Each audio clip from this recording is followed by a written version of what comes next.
दोस्तों की हाल चाल है जनाब तुसीं वेखदे पे हो अपना देश पंजाब टीवी ते मैं तुहाडा मेज़बान मोहम्मद नदीम खरल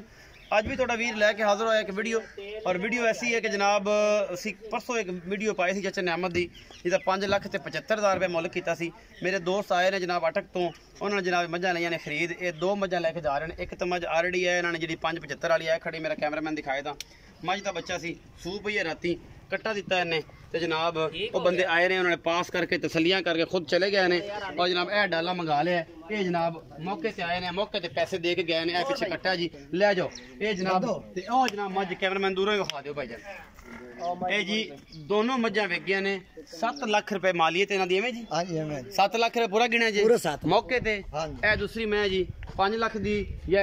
किन्ने च आपे पा लो कि 2.5 दी पा लो ओ भावें 4.5 दी पा लो तो भावें 4.5 दी 5 दी पा लो तेन 2 दी पा लो ये हुण तुसीं कंपैरिजन करना है। ये 7 लाख का जोड़ा बंदे मौके ते जद नियामत आओ जरा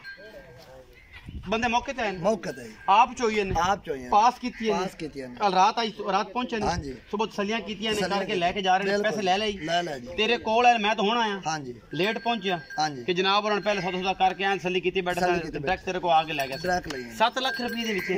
पूरे गिन लेने पैसे पाक साहब भी कर लेने।